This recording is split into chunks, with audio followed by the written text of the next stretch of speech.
आपके बीच में पढ़ना चाहूँगा। अगर आपके पास बाइबल है तो आप लोग बोलें और आप लोगों में से कोई एक जन पढ़ेंगे तो अच्छा रहेगा।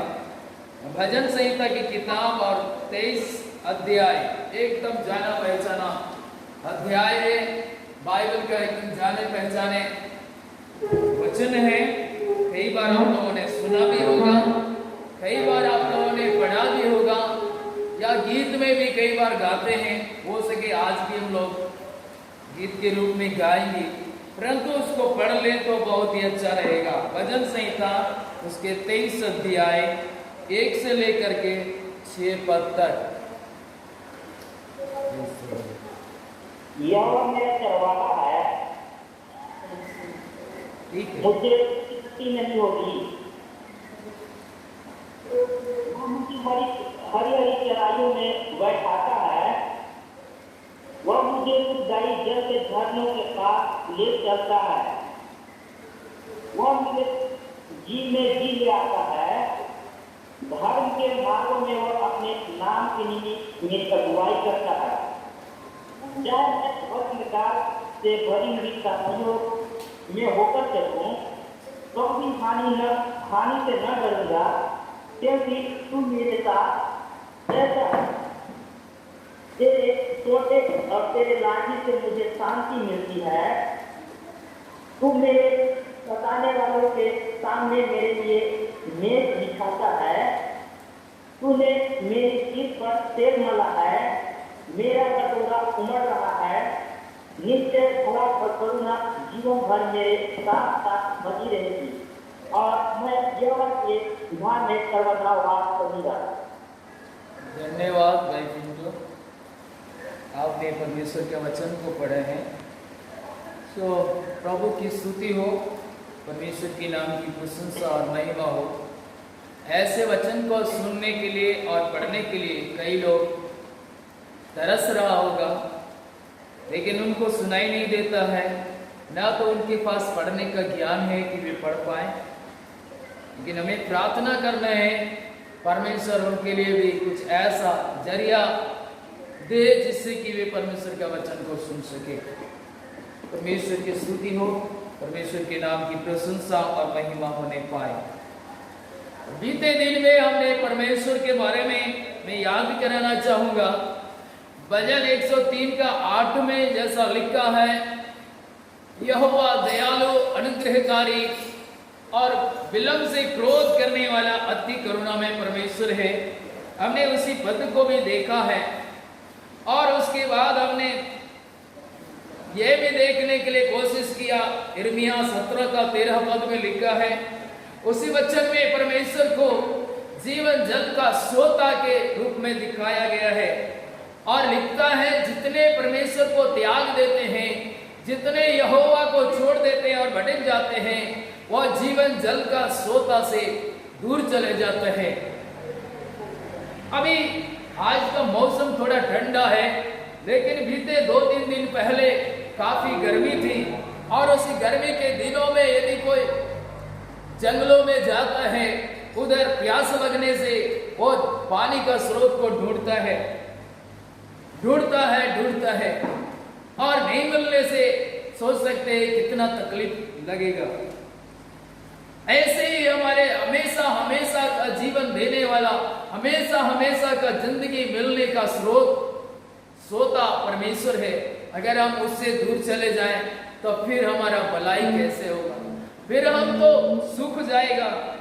भजन 2 अध्याय में, 1 अध्याय में लिखा है, भजन संहिता 1 अध्याय में, जो लोग परमेश्वर की व्यवस्था पर चलता है और उसको ध्यान करता है, वह उस वृक्ष के समान है जो बहती नालियों के किनारे लगाया गया है, और उसके वो अपनी ऋतु पर फलता है, जिसके पत्ते कभी नहीं मुरझाते। क्यों? क्योंकि उसके पास जल का स्रोत होता है।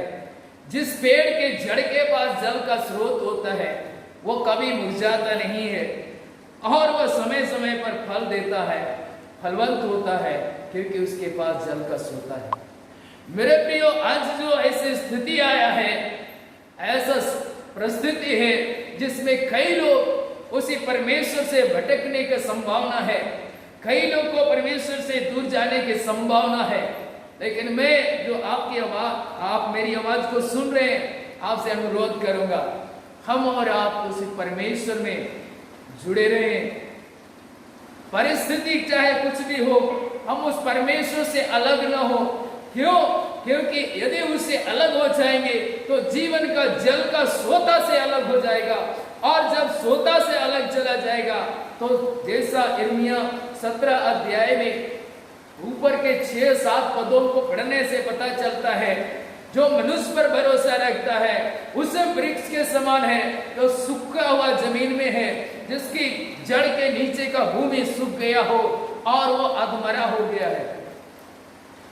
मेरे प्रियो, जब परमेश्वर से दूर चला जाएगा, परमेश्वर से हट जाएगा, जल का स्रोत से हम हट जाएगा, तो वैसा ही हो सकता है। इसलिए ऐसी बातों को ख्याल में रखते हुए मैं परमेश्वर से दूर नहीं जाना, परमेश्वर से भटकना नहीं है। भटकने की स्थिति में भी हमें परमेश्वर के नजदीक में आने के लिए प्रयास करना है। दुआ प्रार्थना बंद होते जा रहा है, चर्च बंद कर दिया गया है, सभागृह बंद कर दिया गया है, लेकिन हमारा परमेश्वर के साथ बातचीत बंद नहीं होना है। हम परमेश्वर से बातचीत करना नहीं छोड़ना है।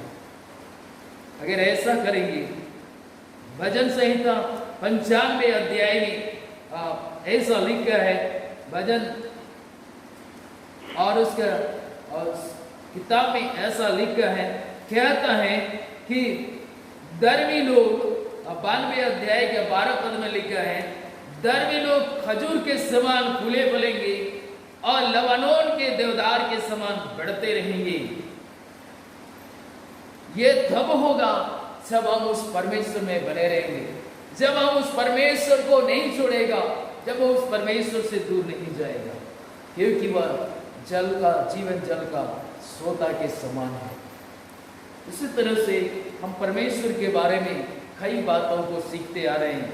और आज जो हम भजन 23 को पढ़ा है, इसी भजन 23 में परमेश्वर को एक चरवाहा के रूप में दिखाया गया है, एक अच्छा चरवाहा के रूप में दिखाया गया है। और यीशु मसीह भी इसी दुनिया में जब आए हैं तो उसी समय उन्होंने भी अपने आप को एक अच्छा चरवाहा का रूप में प्रकट किया है और अपने आप को ये कहा है, अच्छा चरवाहा मैं हूं। यूहन्ना के सुसमाचार और उसकी 10वें अध्याय और इसके 11 पद में यीशु मसीह ने कहा, अच्छा चरवाहा मैं हूं और अच्छा चरवाहा अपने भेड़ों के लिए प्राण देता है। मेरे प्रियो, चरवाहे तो बहुत से लोग करते हैं, चरवाहा का काम बहुत से लोग करते हैं, लेकिन कुछ ऐसे लोग हैं जो अच्छा नहीं है। उसकी पहचान कैसे होता है? वो इसी यूहन्ना के सुसमाचार 10 अध्याय के 12 पद में लिखा है और कहता है, मजदूर जो चरवाहा नहीं है वो भेड़िया को आते हुए देखकर अपने भेड़ों को छोड़ करके भाग जाता है, क्योंकि वो मजदूरी करने के लिए निकला है, वो अपने भेड़ों के लिए प्राण नहीं देता है। लेकिन यीशु मसीह एक अच्छा चरवाहा है, जिसने मेरे लिए, आपके लिए अपना प्राण देने की, प्राण तक दे दिया, जिसने संसार में आकर के मनुष्य के लिए प्राण दिया। वो सारे मानव जाति का चरवाहा करने वाला अच्छा चरवाहा है। और जो भी मनुष्य उसके चरवाही में आएगा, जो भी मनुष्य उस चरवाहे की बातों को स्वीकार करेगा और उसका मार्गदर्शन में चलेगा, जरूर वह उसकी चरवाही करेगा, क्योंकि वह अच्छा चरवाहा है।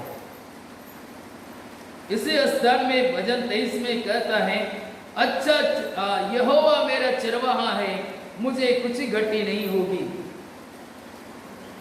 2 पद में उसी चरवाहे का क्या बोलेंगे, उसका बारे में लिखा है और कहता है, वह मुझे हरी हरी चराइयों में बैठाता है, वह मुझे सुखदाई जल के झरने के पास ले चलता है। चरवाहा का मन में हमेशा यही ख्याल रहेगा कि मेरी भेड़ें हैं मेरे चरवाहे की भेड़ बकरियां हैं, उसको मुझे हरी हरी चरा में चराना है, उसको अच्छा पानी पिलाना है, अच्छा चारा खिलाना है। यह ध्यान रहता है, एक चरवाहे को यही ख्याल हमेशा रहता है, अपने भेड़ों का ख्याल रखता है, वो उसके लिए चारा पानी का हमेशा व्यवस्था करता रहता है। तीसरा पद में लिखा है वह जी में जी ले आता है।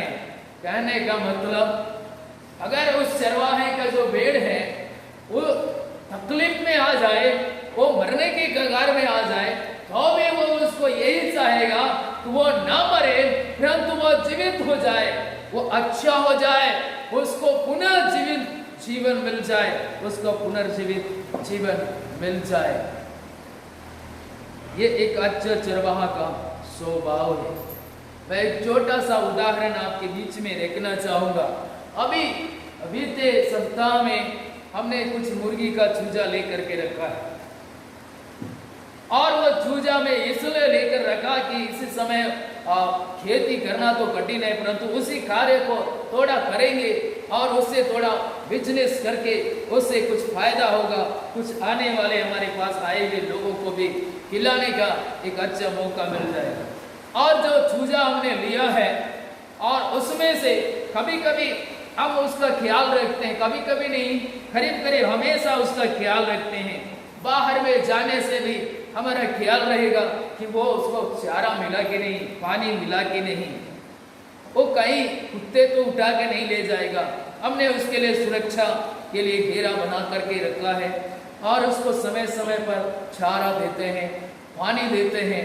आज सुबह में उठ करके हमने उसको चारा दिया, फिर उसको अच्छा पानी दिया, साफ उस बर्तन में पानी दिया ताकि वो स्वस्थ रहे। कुछ चूजे थोड़ा थोड़ा वीकनेस बीमार में दिखाई दे रहा था, हमने उसके लिए भी कुछ टॉनिक देने के लिए कोशिश किया है ताकि वो ना मरे, परंतु वो मरने की स्थिति में है, फिर भी वो तंदुरुस्त हो जाए, स्वस्थ हो जाए। बाइबल में एक अच्छा चरवाहा के बारे में ऐसा लिखा है, वह जी में जी ले आता है, जो मरने के परिस्थिति में होता है उसको भी वह जीवित करने के लिए प्रयास करता है, वो अच्छा चरवाहा है। फिर लिखा है धर्म के मार्गों में वह अपने नाम के निमित्त अगुवाई करता है। अच्छा चरवाहा एक अच्छा रास्ता में अगुवाई करता है, अच्छे जगह में ले जाने के लिए प्रयास करता है, अच्छे जगहों में लेकर के चराने के लिए प्रयास करता है, जहां उसको उत्तम चारा मिल सके। वो कई ऐसे खतरनाक रास्ता से लेकर के अपने चरवाही की भेड़ बकरियों को लेकर नहीं जाएगा जिसमें कई खतरा हो। जिस जंगल में शेर, बाघ, भालू रहेगा, उधर में अपने भेड़ बकरी लेकर के नहीं जाएगा, नहीं लेकर के जाएगा, लेकिन वो एक ऐसा रास्ता में लेकर जाएगा जहां पर उनकी भेड़ों की सुरक्षा होता है। परमेश्वर भी अपने लोगों को ऐसा ही करता है। अच्छा चरवाहा भी हमें ऐसे ही मार्ग का दर्शन दिखाता है, हमें भला मार्ग दिखाता है, अच्छा रास्ता दिखाता है, और वो अच्छा रास्ता तो परमेश्वर का वचन है जिस पर चलने से हम एक सही स्थान पे पहुंच सकते हैं या सही जिंदगी जी सकते हैं। अच्छा रास्ता सिर्फ और सिर्फ परमेश्वर का वचन है। यीशु मसीह ने अपने विषय में यूहन्ना के सुसमाचार 14:6 में लिखा, कहता है मार्ग, सच्चाई और जीवन नहीं है। वो चरवाहा भी है, वो मार्ग भी है, वो रास्ता भी दिखाता है, मार्गदर्शन करने वाला है। तो प्रभु के नाम की स्तुति हो। एक बहुत ही विशेष बात इस भजन संहिता में 23 अध्याय में जो लिखा है, वो 4थे पद के आखिरी में लिखा है, और वहां लिखा है तेरे सोटे और तेरी लाठी से मुझे शांति मिलती है। एक अच्छा चरवाहा के पास सोटा होता है, लाठी भी होता है, और कभी कभी वो अपने भेड़ों को सोटे और लाठी से थोड़ा थोड़ा मारता है, उससे तकलीफ देता है। क्यों? क्योंकि भेड़े इधर उधर न चले जाएं, तितर बितर न हो जाए, कहीं छूट न जाए, और जिस जगह में ले जाने के लिए प्रयास करता है उसी जगह में ले जाए। आप चरवाहे के हाथ में लाठी देखकर उस लाठी से वो शेर को नहीं मार सकता, उस लाठी से वो बाघ को नहीं मार सकता। जो भेड़ चराने वाले जो लोग होते हैं, उस लाठी शेर को मारने के लिए कमजोर पड़ जाएगा, वो लाठी भेड़िया को मारने के लिए हो सकता है कमजोर पड़ जाए, लेकिन उसी लाठी के सहारे वो अपने भेड़ और बकरियों को संभालता है, उसको मार्गदर्शन करता है, उसको सही रास्ते की ओर लेकर के चलता है। मेरे प्रियो, अच्छा चरवाहा परमेश्वर है, यीशु मसीह अच्छा चरवाहा है।